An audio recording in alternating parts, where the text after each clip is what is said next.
Hello student, good morning. कैसे आप लोग? मैं सरवन सर अपने पीजी क्लास से फिर से आप लोग का स्वागत करता हूं। तो चलिए आज हम लोग पढ़ेंगे त्रिभुज से संबंधित प्रश्नों को हल करने के लिए। तो चलिए स्टार्ट करते हैं हम लोग। तो आप लोग को बोर्ड एग्जाम में जो है सो इससे संबंधित एक प्रश्न दिया जाएगा जिसमें लिखा हुआ रहेगा आकृति में यदि बीसी समांतर डी हो तो ईसी का मान ज्ञात करें, या नहीं तो ये आकृति दिया रहेगा तो एडी का मान ज्ञात करें। इसमें से 3 मान दिया गया है, जिसका मान नहीं दिया गया है उसी का मान है सो इसमें हम लोग को ज्ञात करना है।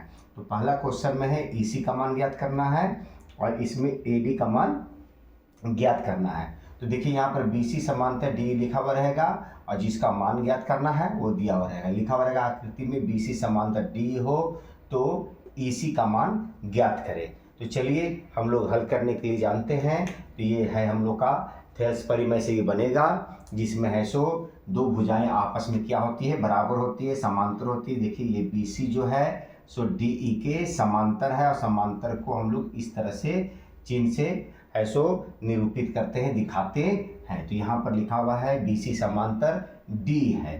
तो बीसी जो है समांतर चल रहा है, एक दूसरे को समांतर रेखाएं एक दूसरे को आपस में प्रतिच्छेद नहीं करती है। ये जब दोनों आपस में बराबर है और ए का मान 1 सेमी है और एडी का मान 1.5 सेमी है, डीबी का मान 3 सेमी है, तो ईसी का मान हम लोग को ज्ञात करना है। तो यहाँ पर हम लोग लिखेंगे थेल्स परिमेय से, लिखेंगे थेल्स परिमेय से। थेल्स परिमेय के लिए मैं एक अलग से वीडियो बनाया हूँ, यदि आप लोग देखना चाहते हैं तो मेरे लिंक में जाकर आप इसे देख सकते हैं, क्योंकि वो बोर्ड एग्जाम में 5 अंक स्तरीय आएगा और इस वर्ष के लिए वो VVI प्रश्न है, उसको आप लोग मेरे लिंक में जाके देख सकते हैं। तो चलिए हम लोग थेल्स परिमेय हम लोग को क्या बताता है, AD बटा DB होता है, AD बटा DB होता है और AE बटा EC होता है, AE बटा EC होता है। इसमें AD का जो मान दिया गया है, AD का मान 1.5 हम लोग यहाँ पर लिख देंगे। DB का मान जो है, DB का मान कितना दिया हुआ है तो 3 सेमी दिया गया है, तो यहाँ 3 सेमी लिख दिए हैं। AE का मान 1 दिया हुआ है और EC का मान हम लोग को पूछा जा रहा है।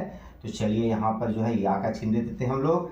अब देखिए यहाँ पर क्या करेंगे, दशमलव को जब हम लोग हटा देंगे तो दशमलव हटाने के बाद इधर जितना संख्या होता है उतना जीरो यहाँ पर हम लोग बैठाते हैं। दशमलव बाद एक संख्या है तो एक जीरो, तो 15 बटा कितना आ गया, 30 आ गया। तो 15 कम 15 और 15 दूनी की कितना हो गया, 30 हो गया। तो लिख देंगे 1/2 बराबर 1/EC। अब यहाँ पर हम लोग लिखेंगे क्रॉस मल्टीप्लाई करने पर, मतलब तिरछा गुना करने पर। तो EC को 1 से गुना करेंगे तो क्या आ जाएगा हम लोग का, EC आ जाएगा, और 2 को 1 से गुना करेंगे तो 2 सेमी आ जाएगा। यही हम लोग का जो है सो आकृति में ज्ञात करना था, EC का मान, ये हम लोग का आंसर हो गया। चलिए दूसरा का हल देखते हैं। फिर से लिखते हैं हम लोग, थेल्स परिमेय से लिखेंगे हम लोग, थेल्स परिमेय से।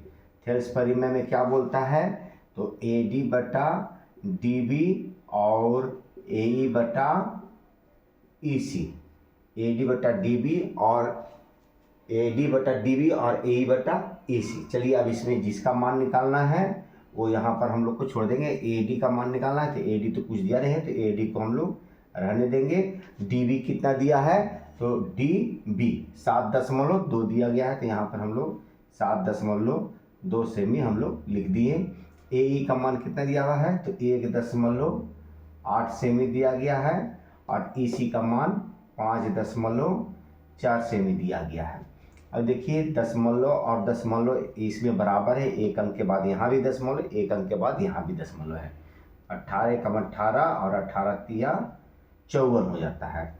अब लिख देंगे हम लोग AD बटा 7.2 इक्वल 1/3। अब यहाँ पर हम लोग क्रॉस मल्टीप्लाई करते हैं, क्रॉस मल्टीप्लाई करेंगे तो AD को जब 3 से गुना करेंगे तो 3AD आ जाएगा और 7.2 को 1 से गुना करेंगे तो 7.2 आ जाएगा।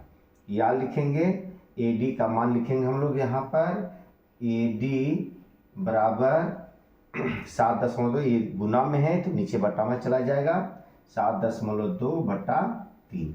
अब चलिए इसको हम लोग काटते हैं 3 से, तो 3 दूनी की 6 पॉइंट और 1 यहाँ आ गया, 12 आ गया, तो 3 चौके 12, 2.4। तो ए डी का मान हम लोग का कितना आ गया, 2.4 सेंटीमीटर। यही हम लोग का आंसर है, सो आ गया। तो उम्मीद है कि आज आकृति में जो हम लोग का मान ज्ञात करना था वो आप लोग को समझ में आ गया होगा। तो यदि आप लोग को समझ में आ गया तो मेरे एक लाइक कर दे, शेयर कर दे, और जो बच्चे पहली बार मेरी वीडियो को देख रहे हैं वो सबसे पहले मेरे चैनल को सब्सक्राइब कर ले, ताकि मेरा जो है से वीडियो आप लोग के पास जो है से पहले पहुँचे, और बेल बटन दबाना ना भूले, क्योंकि वीडियो देखने के लिए आपको बेल बटन दबाना जरूरी है, क्योंकि मैं जो भी वीडियो बनाऊंगा सबसे पहले आपके मोबाइल में पहुंचेगा और आप उससे बोर्ड एग्जाम की अच्छी तरह से तैयारी कर सकते हैं और अच्छे मार्क्स प्राप्त कर सकते हैं।